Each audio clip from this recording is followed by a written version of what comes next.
Welcome back everybody. In this video, we're going to learn what project management is through a real example, and we'll also learn how to analyze its duration and timing.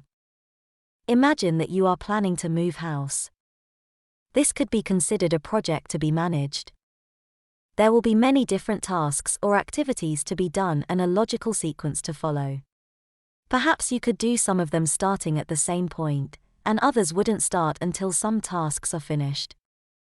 You could also have a budget for it, or maybe not. Maybe there could be some friends available to help you, or you would need to hire some workers.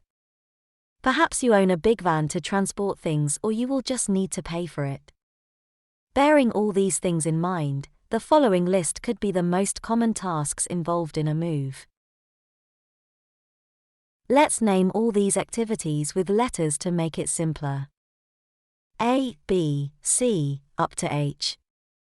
In the analysis of project management, there are two techniques, PERT and CPM.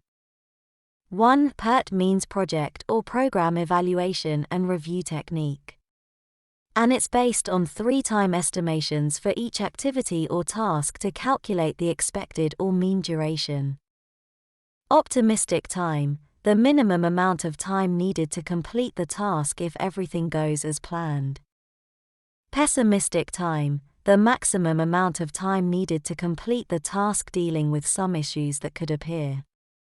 Most likely time, the most likely amount of time needed to complete the task. Those timings come from experience, and if you don't have any previous experience, you will have to contact an expert for assistance. The same happens in an enterprise environment. Let's take a look at our first task. How long does it take to complete? Well, it will probably depend on how many goods you have and how efficient we are in terms of packing them. Let's say we are talking about a 4-member family.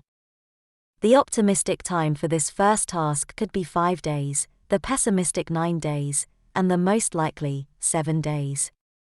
But maybe a friend who recently moved or an expert could help us with this. To calculate mean or expected duration, we'll consider that most likely time is 4 times more likely than the other 2 times, so what we'll do next is to calculate the average or mean, adding most likely time times 4.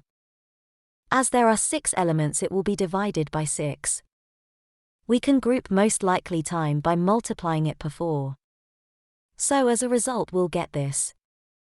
In our task, it would be 7 days. Now we'll have to apply the same process to the rest of the activities of the project. We will continue with PERT and Gantt charts in our next video. See you soon.